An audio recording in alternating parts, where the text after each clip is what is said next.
You're listening to After Images, a podcast for cinephiles that takes a deep dive into moving images. Each episode features a special guest who is invited to explore a film of their choice. After Images is hosted by film writers Frank Bouleg and Marisa C. Hayes. In today's episode, we discuss Brideshead Revisited in the company of our guest, filmmaker and writer Mark Cousins. Released in 1981, Brideshead Revisited is a British television series composed of 11 episodes that adapt the eponymous 1945 novel written by Evelyn Waugh. Set during a time period that spans the 1920s to the 1940s, the story follows Charles Ryder, played by Jeremy Irons, as he befriends a young Lord Sebastian Flyte, Anthony Andrews, at Oxford, and gradually encounters the rest of his friend's Catholic family at Brideshead, their luxurious country estate. The narrative traces how Charles' friendship with Sebastian becomes increasingly strained due to the latter's problem with alcoholism, leading Charles to grow closer to Sebastian's sister, Lady Julia, played by Diana Quick. The importance of memory, sense of loss and place, as well as friendship and love, are at the heart of Brideshead Revisited. Mark Cousins is a Scottish-Irish filmmaker and writer. His 23 feature-length films, including The Story of Film in Odyssey, The March on Rome, Atomic, The Eyes of Orson Welles, and Women Make Film, have won 30 awards, including the Prix Italia, a Peabody, the Stanley Kubrick Award, the European Film Academy Award for Innovative Storytelling, the Heart of Sarajevo, and the Persistence of Vision Award. They have premiered at the world's major film festivals. Their themes are looking, cities, cinema, politics, childhood, and recovery. His books include Imagining Reality, The Faber Book of Documentary, The Story of Film, and The Story of Looking. He has walked across Los Angeles, Moscow, Beijing, and Mexico City. Mark Cousins, welcome to After Images podcast. Thanks so much for being with us today. You're welcome. Thank you. And today you've chosen to discuss the 1981 television series Brideshead Revisited. So the question that we always open with is, why did you choose this piece and what does it mean to you? I think people expect me to talk about movies, but this TV series I saw when I was 15, and I still don't know exactly why I love it. It is the opposite of me in every way, and yet it entranced me. It floated into my life and slightly changed it. So that's why, because it's the opposite of what I am. What sort of distinction, if you make one, do you draw between movies and TV series? Is there a difference for you? I don't watch many TV series. I think that for me, movies is about going to the cinema and having having a sustained experience where I have no control, I have no handset, I have no pause or rewind. A movie has to be bigger than life. And a TV series is usually in one's living room and it's sort of smaller and it's part of your everyday life. So I think it's where you experience the movie. Obviously, there are aesthetic things. I think movies are interested more in space and time than TV series tend to be more interested in drama and psychology, for example. So there are many differences. To come back to Brideshead Revisited, maybe tell us a bit more about how it touched you. What was the surprise of the series and what were the themes that meant so much to you? Yeah, I mean, I could say quite a lot on that. I was in Northern Ireland, working class boy. I was 15. We had the Troubles, as it's called in Northern Ireland. I was a nervous young man. I saw this TV series. I knew nothing about it. I saw this TV series on a small portable TV in my kitchen because my mum and dad wouldn't be interested. I came from a house with no books. We didn't. My father was a motor mechanic and my mom was a home help, and so there wasn't any kind of high culture in any way. There was popular music, etc. So, and this TV series was on ITV, not the BBC. The BBC was more cultural and more middlebrow. ITV was entertainment and showbiz. So then this thing came along on our channel. And it was about the aristocracy. It was about England. And of course, as an Irish person, I felt that we had been somewhat colonized by England. Margaret Thatcher was in power. I was already a left of centre person. And so Thatcher was re-articulating ideas of empire and conquest.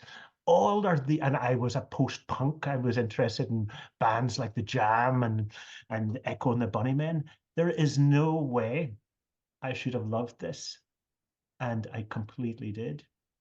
And looking back now, there are so many reasons. The men in it were gentle, quite feminine, whereas a lot of the men that I knew were quite macho. That was a simple reason. There was the beauty of the language. I was already trying to read Proust and Virginia Woolf, and particularly Gertrude Stein was of interest to me then. And this writer, the novelist on which the series is based, Evelyn Waugh, was digging into Virgil and Chesterton and a whole range of kind of classical culture, which really entranced me. It was also a TV series about paradise, I think. Paradise and Paradise Lost as well. When you're young, you fall in love with a world, a people, a family, a person, beauty, innocence, decadence, sensory things. It was about that moment of finding a temporary paradise. And all of this was bedazzling for this working class boy, growing up in a low temperature war. I could say a lot more, but that's the start. There are other reasons as well. It's Yes. that Proustian thing when you watched it. It's Proustian, isn't it? I was young, obviously. I wasn't old enough to have a sense of what elegy is, of what remembering the past is. But this TV series gave me a sense of what it will be like to be older and sadder, looking back on your younger and more alive self.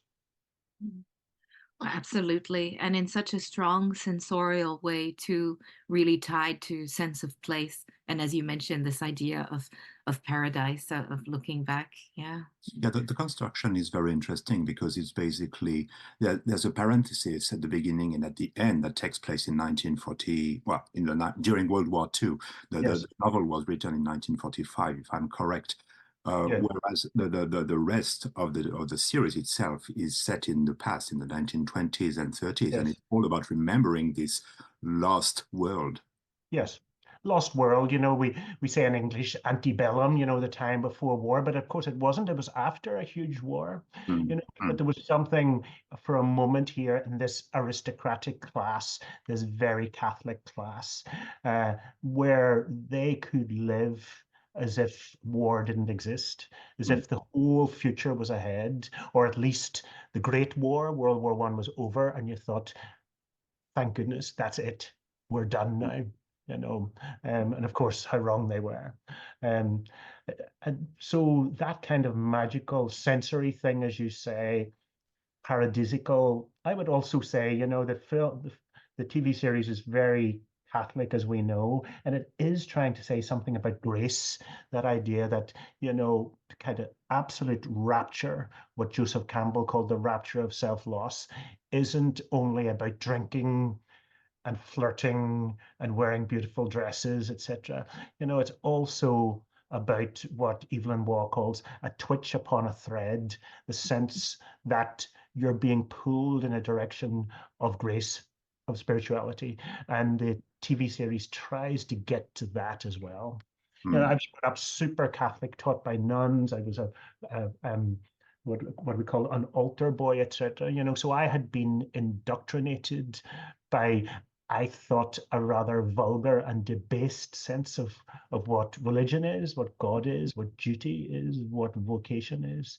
And here was something in its very snobby aristocratic way was trying to say there's something else. It's like there's a kind of hovering world, what the Japanese called the floating world. And I was very interested in that. Yeah. There's really a feeling of timelessness Yes. to that moment in time, isn't there? And I wonder if this is not somehow connected to the fact that, especially in the let's say, 3 or 4 episodes, which are the ones that really have the strongest feel for this Arcadian landscape. Yes. If this is not connected to Oxford somehow, to Yes. a place that transcends history.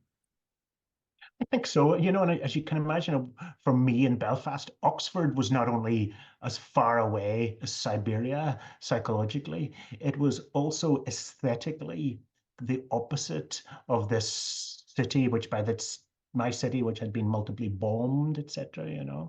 But I I I bought that idea of the kind of golden inspired Arcadia. I sort of bought that. I don't know. When I go to Oxford now, I see homelessness, and I was too young to know the full, sort of sociology of what Oxford is, but I certainly bought it through the brilliance of the writing, I think, and the evocative filming and, that golden glow that they create around it. Mhm. I'm thinking too that this relationship is very interesting and tied somehow for me to the tension between the very literary quality and this beautiful, off-camera narration that we Yes. get, very detailed and long compared to many television series, and the notion of what is unsaid and all of the ambiguity that surrounds this series. I'm just Yes. wondering how you feel about that. First of all, I really agree about the voiceover. When I look back at my own films, there are lots and lots of voiceovers. Not always, but I've made 23 feature-length films. Probably 17 of them have voiceovers, and maybe that came from seeing how brilliantly it works in Brideshead. The conventional wisdom in the film industry is that you only use a voiceover when it's necessary, when you have to. But Billy Wilder said exactly the opposite. Only use a voiceover when it isn't necessary. Think of the voiceover in Sunset Boulevard, for example, and I really agree with that. I think the voiceover in Brideshead is an aesthetic and poetic device. It is doing some story work, but its chief pleasure is the beauty of Jeremy Irons' delivery, the elegance of the writing, etc. So I feel strongly, Marisa, that I agree with that the voiceover is a key aesthetic element. And sorry, what was the other bit of your question there? Just a bit the tension, if you could comment on this kind of contrast between, on one hand, so much spoken word that's used, Yes, and then on yes, the other hand, the sense of ambiguity that runs throughout the yes. series in terms of what remains unexpressed or unsaid. Yes, there's a lot, like many films and TV programs with voiceover, we realize that we're seeing it from one point of view, from Jeremy Irons's character Charles's point of view. And so when you stick to these points of view, then a lot is left out. I think, and it's always interesting to see films and TV shows that leave stuff out. I think the great master of this was Abbas Kiarostami in Iran, for example, and I worked with Abbas and I could see where he left out key bits of the story. And here in Brideshead, there's a sense that the whole castle in which it all happens, the old stately home, has rooms that are unexplored. And that's a kind of metaphor for the TV series itself. There are unexplored rooms in this mansion. There are unexplored rooms in the narrative, and there are unexplored rooms in ourselves as well. That sense, that I love that book by Gaston Bachelard about poetic space, the rooms, the attics, and you have a real sense in Brideshead of who's in the attic and what's in the attic. And so all sorts of things are left out. The relationship between the two male characters is noticeably ambiguous, whether it's an erotic relationship or not, and the way that Charles's character transfers his romantic love from the brother to the sister is so interesting as a piece of transference. Lots of ambiguities around that, I think. Mm. And since so much gravitates around this notion, around this device of the voiceover, and about the memories that are expressed by Charles, one wonders about the reliability of the narrator as Yes. What's interesting about that is, that a lot of the TV in the UK at that time was satirical or ludic, or mocking. There's nothing mocking here. There might be an unreliability here. There might be a sense that Charles didn't fully understand his own emotions, or of course he has tidied them up for the purposes of making a kind of sequence out of his evolving sense of himself. So there's all of that, and yet there's nothing Brechtian. There's nothing modernist about this. This is another reason why I should hate Brideshead, because I'm a modernist. I'm Corbusier, and I'm Virginia Woolf, and I'm Jean-Luc Godard. These people who broke things up and ironized the world. And this doesn't. But yes, Charles, of course, is unreliable. He doesn't want to admit to himself how sad he is at the end, how lonely he is, what a failed painter he is, as he has achieved more than his beloved Sebastian ever did. And yet Sebastian was a far more exciting human being than Charles was, So that's one of the themes as well, how you can be disappointed in yourself.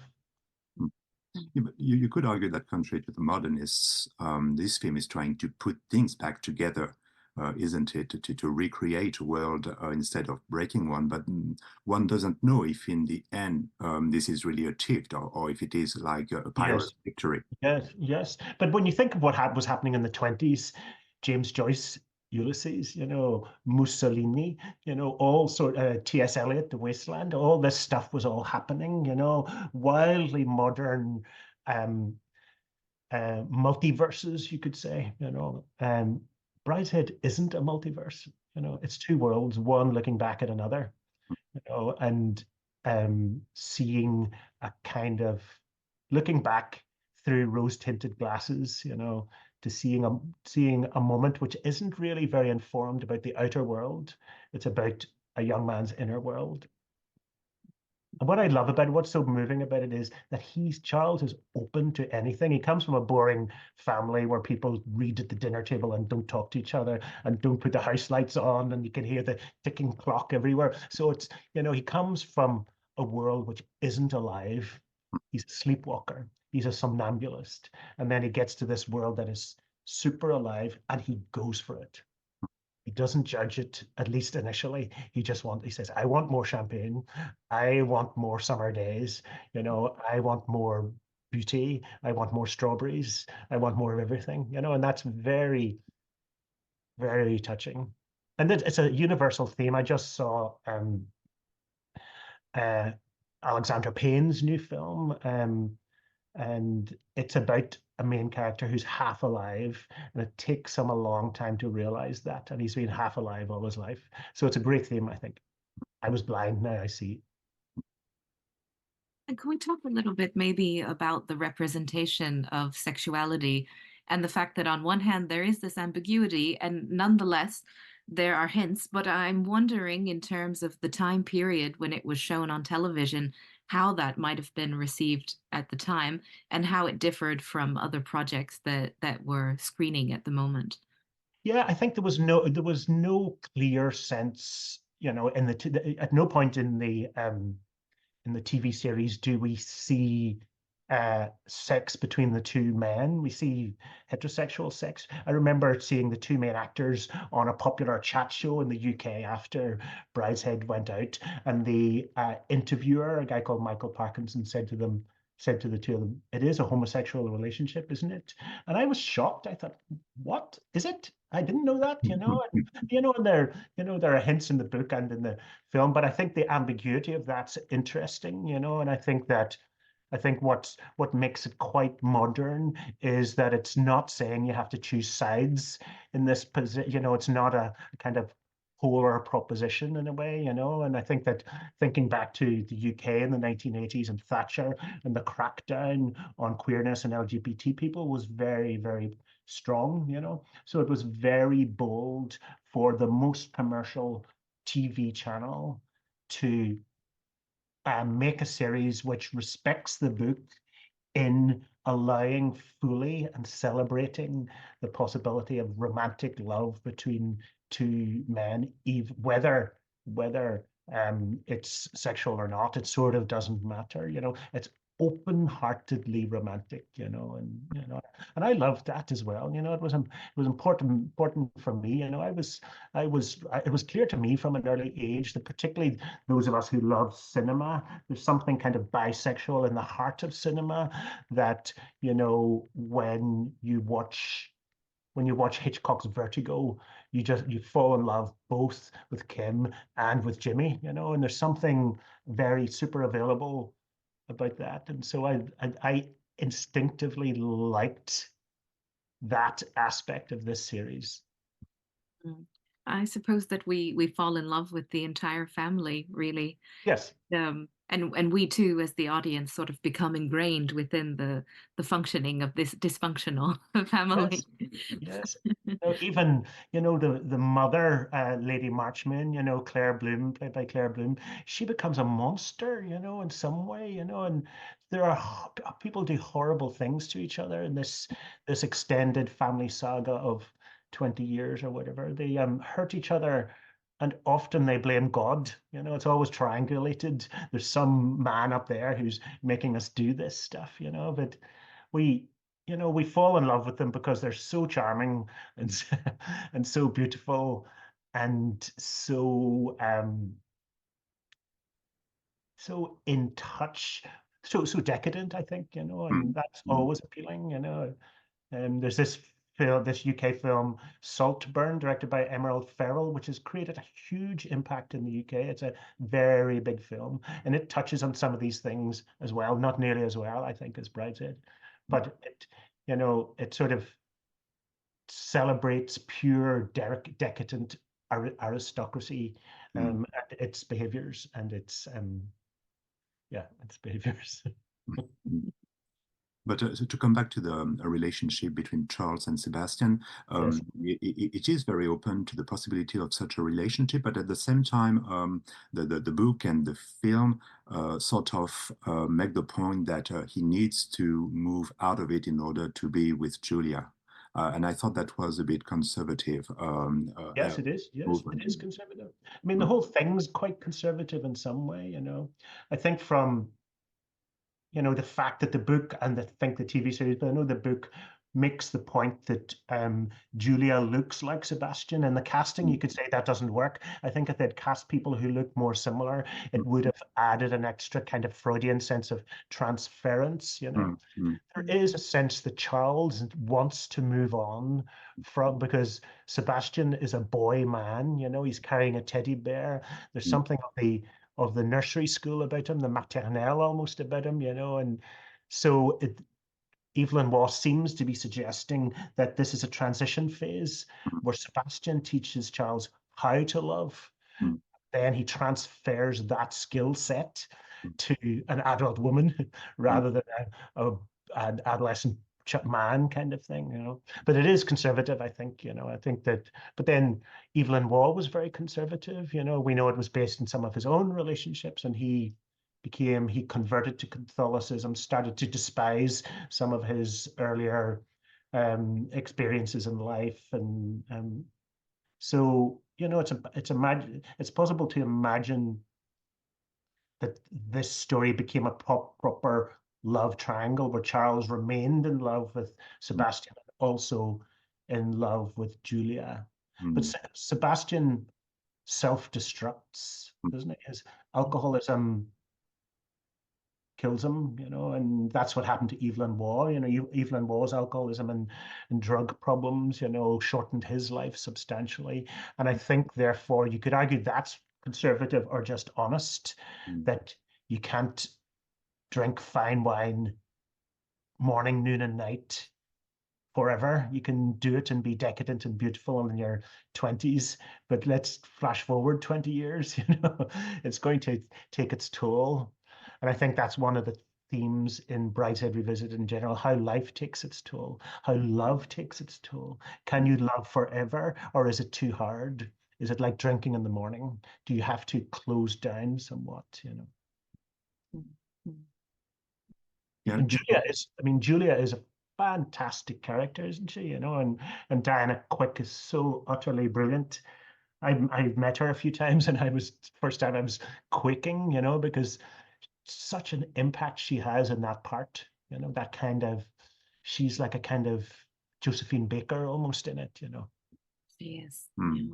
But I was thinking that this notion of burning the candle somehow Yes. really functions because of the temporality of the TV series, because of the fact that it's 11 hours long and really Yes. gives you the possibility to Yes. experience first fully this golden age moment Exactly. before it fades away. And I think that this is something that um, TV series have on cinema. I'm not trying to make a Yes. hierarchy of them, but I mean, one strong point for TV series is their length. World building. Yeah, I think that's true. I mean, the Brideshead Revisited was going to be 6 hours, I think, as I recall, but then they made it longer because they've realized that it needs to flow like honey. It needs to create that, as you say, that those first hours of the paradise that we referred to, the Garden of Eden before you're banished. And that definitely works. We are in that long enough. We need to see the repeated afternoon drinking and the more than one summer, etc. That then sets up the decline and fall so beautifully. And of course, the ending, the last third is very hard to watch. It's also not as good, I think, as the first half or so, but very hard to watch It is. because Yeah. some of it's inevitable, but Sebastian is Icarus basically, and he can't stay golden and close to the sun. You can't, you get burnt. But it's interesting thinking of this question of world building and the length, temporality of the Yes. series, because we did visit as well the film that was made Oh, in yes, yes. 2008. And, we're not here to bash any projects, but you can really see compressed into that amount of time. It just doesn't function for this story and the mood and the evolution that we have to follow through the seasons of the characters. Yes. If Brideshead, one of the things that Brideshead visit is about time passing, and therefore 11 hours you can feel the time passing, and 2 hours you can't. It's too choppy. That's definitely true, as you say. I mean, I think there's some aspects of the film I thought that were good, some of the casting and the acting, and I've seen several film versions, I think, but we need to feel time stop still.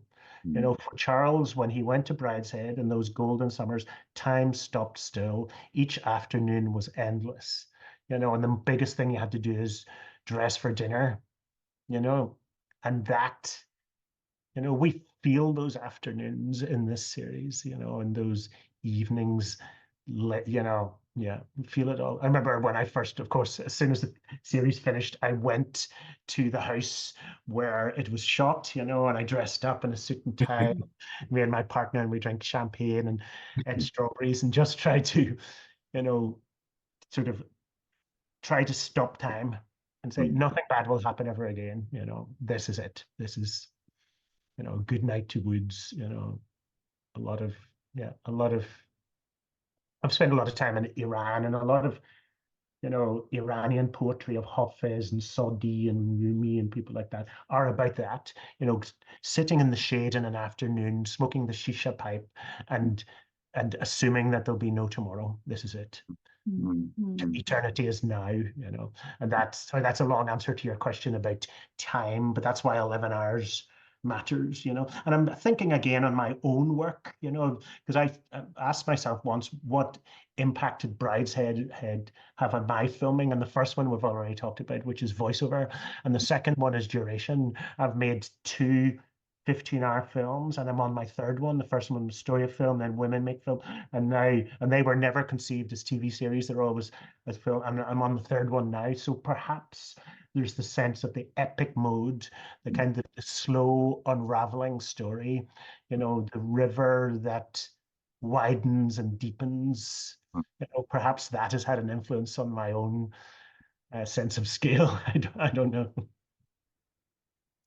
And there was something that came to mind in relationship to this, and I hope you won't laugh, but if you're familiar with the stop motion film and series of The Wind in the Willows that was made in the UK in the 80s, I thought a lot about this question of the seasons passing and temporality and the use of voiceover. And it does have this very literary quality, every opening with a change of narration that's very poetic and sensorial and anchored in the passage of time and the seasons. And I thought of it every time I watched Brideshead Revisited. I'm sorry, I haven't seen The Wind in the Willow, so Right. I don't quite, yeah, but certainly time, seasons, poetics. I think Virgil's behind that. I think the classical poets are behind this quite literally. So in some of the language in the book and the chapterization, but also a sense of, like you can't read Virgil without coming across a sense of the seasons of spring and summer and autumn and the windmill as a kind of metaphor. Windmill more recently used as a metaphor for the turning of the seasons, what John Ford in The Searchers calls the turning of the earth. There's all that sense in this, Mm. Mhm. and the inevitability of change. You try to hold on to a moment which is golden, but you can't. And I think that's, even at 15, I could see that that was insightful and valuable to understand that everything will change. Yeah. Yeah. Of course, change can be often for the better, and I'm a far happier person than I was when I was 15, for example. But I could see then that this Brideshead Revisited was about a sense of having lost something wonderful, a kind of love. I hadn't even been in love when I watched this, but I could also feel the sadness of coming out the other side of it, which is, the bittersweetness of it. Mm. It's a sort of cosmic poetry, I think. Something about, or I would say Buddhist, about the attachment and the necessity perhaps to accept that you can't I stay think so. attached to things. I think so. And I just wonder, Evelyn Waugh, the author, traveled to the Far East, didn't he? And but he was he was very colonial. So I suspect then he went to Buddhist cultures. I don't know how open his mind would have been to learn and become enriched by other philosophical traditions. But certainly there is that there. He and his generation knew. Remember, even by the 20s and 30s, some of the great stately homes of England were being closed down because, the families were dying off. And of course, a socialist government was coming, and Evelyn Waugh hated that. So even Evelyn Waugh called the coming of the labor movement the Dark Ages. Mm. So he felt that his world was ending, Mm. the world of the big houses of England and their aristocratic tradition, and what he probably called the golden thread or something like that. And he felt at the end. And when you think that some of the books that were really popular then were Spengler's The Decline and Fall of Civilization, or whatever it was called. I can't remember the exact. That was a key book in those times. So there was a sense of the end of things. And Evelyn Waugh, as a man of the aristocracy, absorbed that Mm. and then filtered it, refracted it through, a kind of idealized romantic relationship, which itself is, you could say that Charles and Sebastian are modeled on certain type of sort of Greek or antique, love affairs between young men. Yeah. It's a feeling of the Kali Yuga from Hinduism. I mean, we live in a dark age. Voila, there you go. Yeah. I mean, it's funny that we're piling quite a lot of things onto this, aren't we? We're comparing it to the classical European tradition and some Asian philosophy, but I think it handles it. Mm. If Mm. people haven't read the book or seen the series, once you see it, you apprehend a richness here, don't you? About time and love and loss and decadence and the sensory world. David Hume philosophy. I think that, Mm. oh, you could imagine Montaigne, the great French writer Montaigne, seeing this, he would have fucking loved. Sorry, it's word. You're allowed to swear in your podcast. No worries. He would have loved this, I think, Yeah. So it's rich enough and big enough, a big enough golden bowl to contain this whole masala of themes and feelings. It truly does. And I know that you likened the series to Proust. Uh, Yes. and we certainly thought of that as well. And in connection with something we've already mentioned, this sensuality in relationship to memory. But I'm just interested to hear your take on Proust and the links between Yeah, the series. yeah. Well, I think one of the things that why it reminds me of Proust and also of it reminds me strangely of Oscar Wilde's play Salome. You know, it's the stasis. You could say that it feels like a TV series that's been watched at half speed. YouTube, you can watch it full speed or twice, and there's a slowness. Charles's narration is very slow. The sense of the world passing is very slow. There's not much running or huge physical activity. And when we think of Proust, our first mental image is him lying in bed, doing nothing, thinking back, and the tiniest of little things resonating and making memory explosions. So one of the things that is Proustian about it is it's about not moving in stasis, um, emotion recollected in tranquility. That's a kind of Proustian idea, isn't it? If you're moving, Proust is the opposite of futurism, isn't he? It's future where futurism celebrated automobiles and railways and journeys and the razzmatazz of New York in the 20s and the jazz scene. Proust is something else. It's where you kind of almost switch your sensorium off. You try to feel nothing in order to remember feeling everything. And I think that Brideshead is like that. Charles has started only half alive, and in the present tense, he's only half alive. He's switched his sensorium off. He's no longer open to feelings. He's been hurt a lot, but he will allow himself to live a sensory past. And I think that's a very Proustian thing. You could argue that both À la recherche du temps perdu and Brideshead Revisited are about inner trips. Yes, I think so. Hmm. I really think so. It's like, yeah, it is that sense of having stopped your life in order to go inwards to really, and the good thing is that Charles loved twice. He loved Sebastian and he loved Julia, and that's more than most people get. And so Charles is lucky, and he's protecting himself, and he's turned into his father in some way, played by Gielgud, but at least he was there. And you could say that about Proust, I mean, even if Evelyn Waugh is right and the 1940s were the dark ages, they weren't. The Labour government lifted loads of people out of poverty and created the National Health Service in the UK. But even if Waugh is right, at least Charles was in paradise. And I think Et in Arcadia Ego, those great paintings of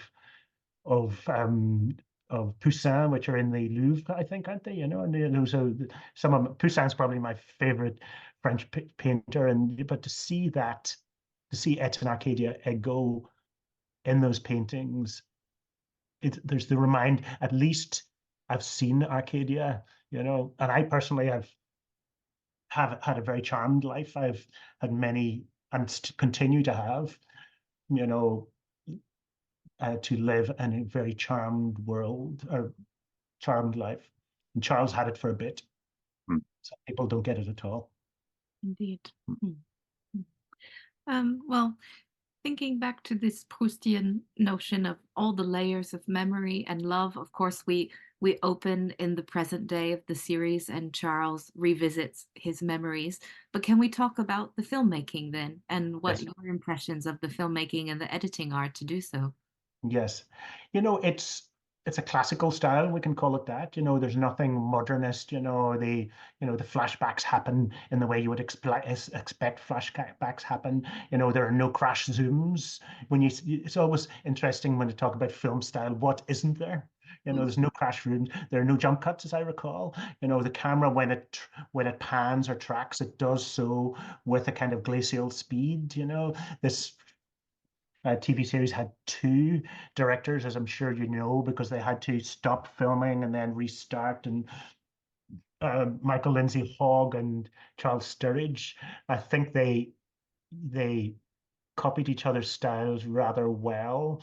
It's pure classical filmmaking, I think, and the music was very evocative, and it's now the kind of um, Proustian memory, the Madeleine. I think when we hear that piece of music, those of us who saw it are all, taken there. Casting, of course, there's something high class to have Olivier and all these great people in it, and that it's a kind of theatrical casting almost, and so this spoke of high quality. It spoke of, elite filmmaking. But there's nothing, at least I didn't feel, it's so long since I've seen it, I saw nothing in the actual mise en scène or the editing style that would try to break the kind of, to try to raise a question over the nature of utopia, for example. Obviously, the lighting, Charles's family home is very dark and grey, and the Brideshead, when you first get there, is golden. It's bathed in golden light, and the costumes and everything. But there's no attempt to try to problematize or question the period detail, for example, unless I don't remember seeing anything. Oh no, I completely agree with you. Though it is interesting that there's a certain fluidity. It's so incredibly smooth that you can Yes. see the way that memory functions and Yes. might be able to make very unreliable Yes. associations or jump from one to the next Yes. very, very smoothly. Yes. Yeah. Um, Yeah, I think a lot of that has got to do with what we talked about earlier, the voiceover as well. Voiceover, the delivery of voiceover is such a fascinating thing, and I'm lucky enough to have worked with Jane Fonda and Tilda Swinton and Maggie Chung and Shamila Tagore and lots of people where I recorded their voice, and it's just fascinating to watch. It's almost always better for the kind of filmmaking that I do to get the microphone almost to touch their lips. So then they do less and less. And, sound recorders say, oh, but I can hear the moisture in their mouth. And I say, I don't care. That doesn't matter. If you can get that intimacy, it makes it the opposite of theater. I've never really understood theater very much. Opera, dance, yes, but actual theater, because I always feel as if they're shouting to me, whereas the intimate of the voicing, of the recording of Charles's voice in this, it adds to that sense of flow. I'm going to take my time here. I'm not anxious. What I'm about to tell you has already happened, and I'm just going to filter it and you can imagine him smoking his pipe and closing his eyes and thinking back. Yeah, I think it functions especially well, this closeness to the voice, because of the very introspective nature of the work. I mean, Yes. it really takes you inside him, the proximity of the voice to the mic. I think so, and I think that Jeremy Irons' performance is very good, especially the older Irons. Look at that face. It's like there's no expression there, is there? It's like he doesn't want to get hurt again. I think, he doesn't, we don't really see too much of what he saw at war, but we presume he saw bad things, and he's closed down. And I suspect that's what he's like for the rest of his life, close down and go inwards, because inwards is a safe place and outwards isn't a safe place. So that's what he feels. I would argue pretty much the opposite of that, but I think that Charles feels that. Mm. Mhm. To come back to the filmmaking itself, there's perhaps one element that I found particularly interesting, especially in relationship with the tempo, and that is the use of long shots. I think Yes, that there's quite a decent amount of shots that would last for 1 or 2 minutes, or yes. approximately, and I think this is very specific to the mood that they're trying to create with this series. I think so, and it's not, most of it isn't shot too closely, and that's because it's about the house and the gardens and the clothes and the rooms, and all that, it's very much about that.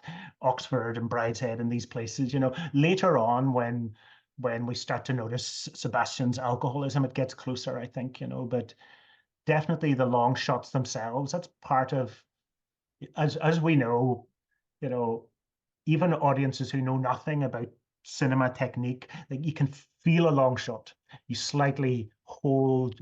Alexander Sokurov says that you hold your breath until the cut, even if you don't notice the cut. And so Mm, there is a sense in Brideshead of holding your breath, mm, and those longer takes help us feel that. mm, Yeah. mm. Yeah. And it's interesting to watch it in the era of Netflix, where things are nowadays often cut quite a lot faster, and not always, of course, we see long take stuff as well, but there is a kind of, back then, remember on British TV, there were only three, maybe four TV channels, Mm. certainly no more than four. I can't remember when Channel 4 came along. So the audience was less likely to switch over. Yeah. Yeah. I think there would be more pressure now to at least do recaps or make the beginning fast, Mm. to catch the, and that's one of the things as a filmmaker. It's why I never work for TV, because the pressure to make the editing really fast in the first 2 or 3 minutes and constantly to remind people of what's just happened, I just don't want to go there. Mm. Yeah. It really reminded me, sorry, No, it really reminded me Mhm. a lot when it comes to this tempo to the TV series Morse. I don't know if you've seen I episodes of never really watched it, but I know it was very popular here, and it had the same. I think it's also set in Oxford, is it? Yeah, this. yeah. Yes, yeah. Mm. Same thing. But again, it's interesting to ask what's not in Brideshead. Dream sequences? No. For Mm. example, why not? I mean, it is, I would say, in some way, as well as Proustian, somewhat Freudian, but there's no, and there are no dream sequences in the novel, obviously, but it's possible to imagine it with those, why not? Yeah. But, so it refuses, it's a very pared down aesthetic in a way, isn't it? It refuses lots of techniques that were available to it. And as a filmmaker yourself, how do you feel Brideshead may have impacted the way that you approach filmmaking? If that's a relevant question, perhaps it's not. Yes, it is. I think so. We've already talked about voiceover. I know that I love voiceover. It might come from Brideshead. I know I like the epic mode, and we've already talked about that. That might come from Brideshead. I know also that in a lot of my films, there is a feeling that a kind of paradise is possible. I've been, I've often, certainly I'm very interested in elegy, and if a lot of my films are about remembering. Mm. Uh, it's partly to do with my own life experiences growing up in a war, as we've mentioned. Then I was in the siege of Sarajevo. We set up a cinema underground in Sarajevo, and a terrible 10,000 people killed in that city. And I've made a film in Iraq during its war. And so I've been in multiple war zones. And each time I was in each of those places, I noticed something remarkable: human fortitude, the survival instinct that, we need, and we want music and dancing and cinema, even at times of atrocity, Mm.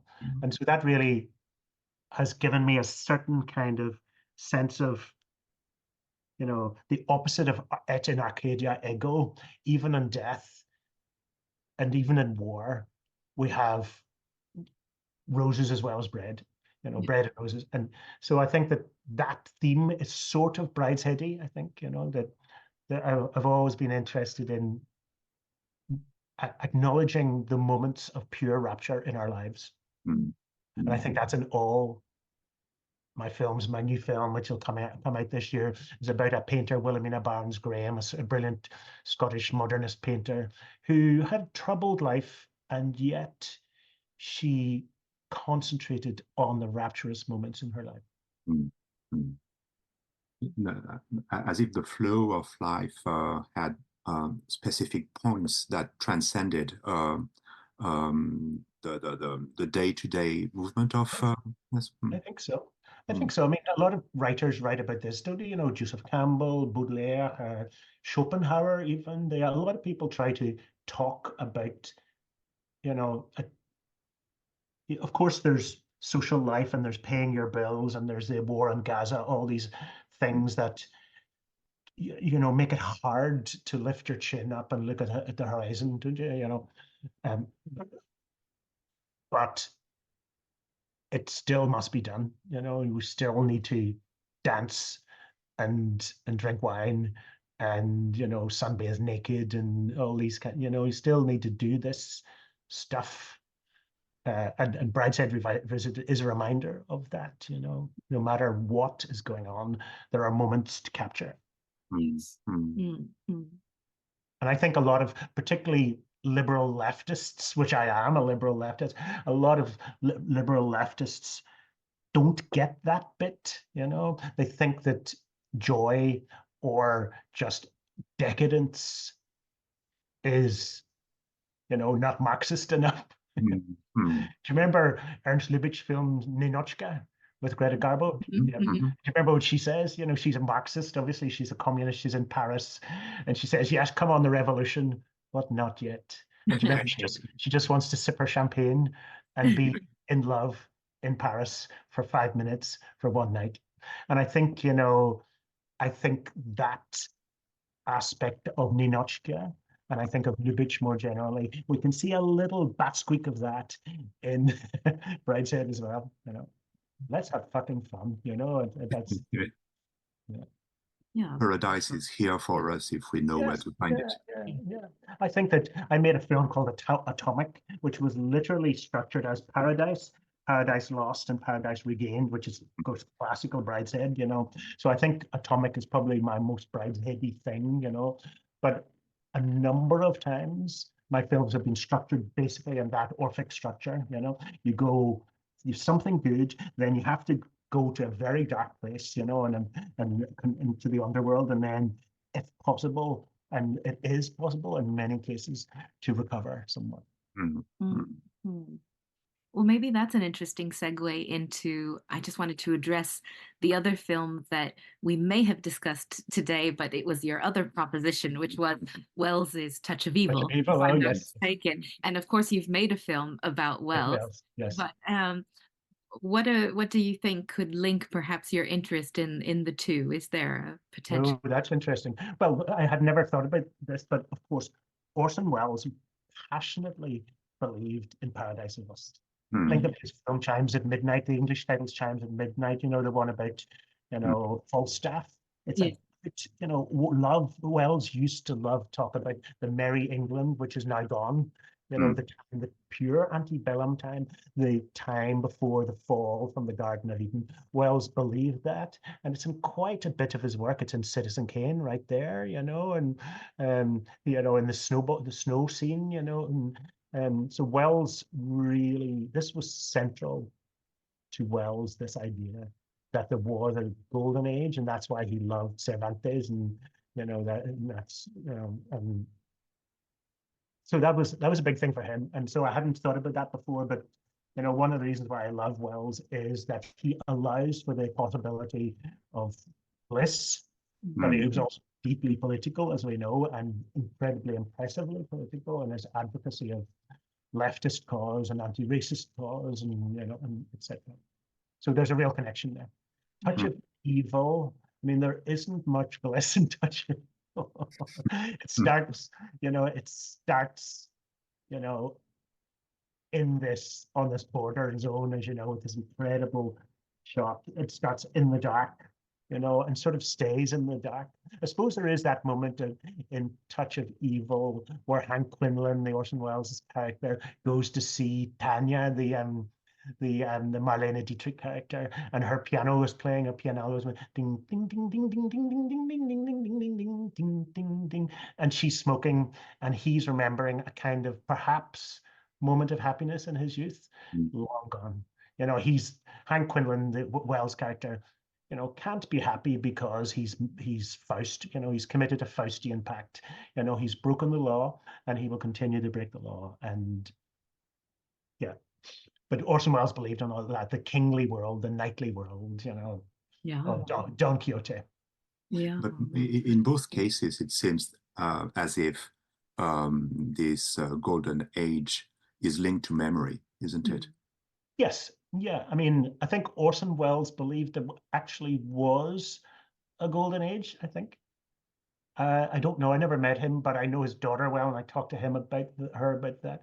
But certainly, if you express it in those terms, then yes, everybody can have a golden age. Hopefully, everybody can filter their past and transform the past. Even if you've had a shit childhood and a terrible life, you can improve it with your memory.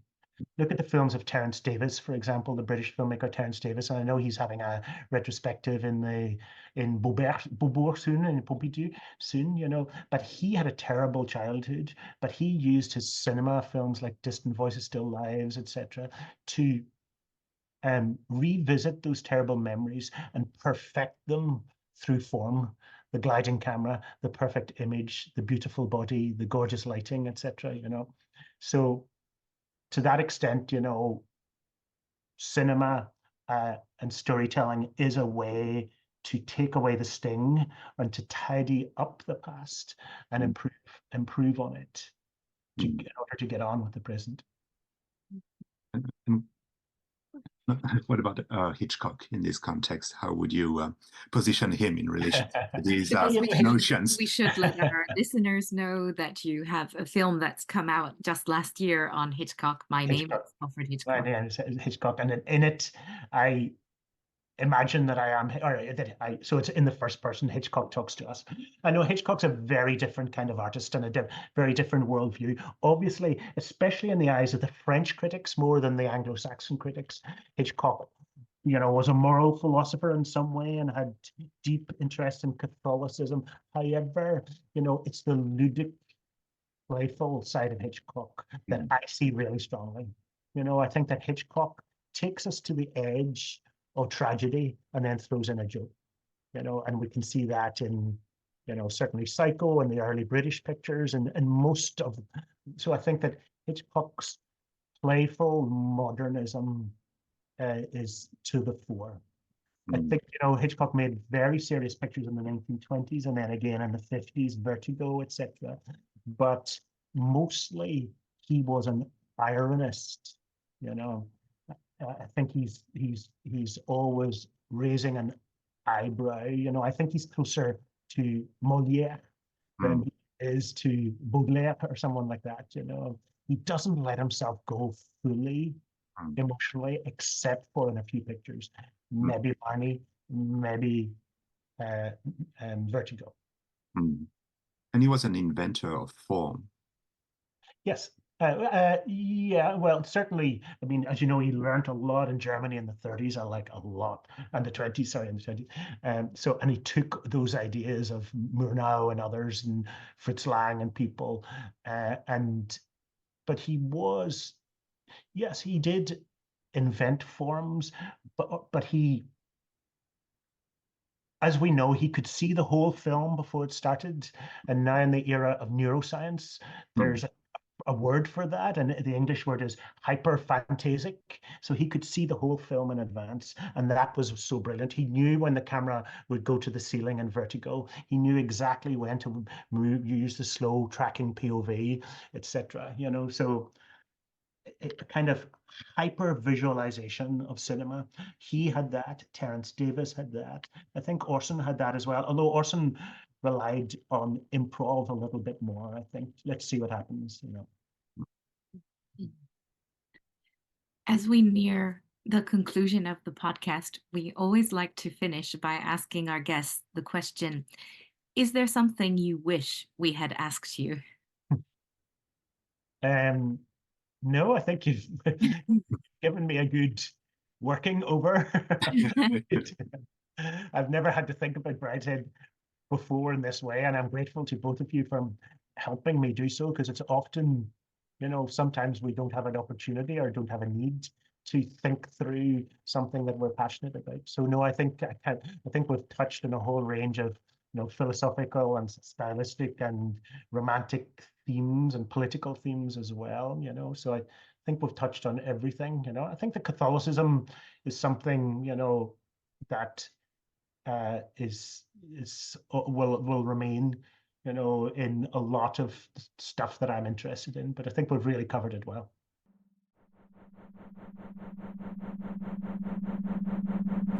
Thank you for listening to After Images. Please subscribe on your favorite podcast app and follow After Images podcast on social media.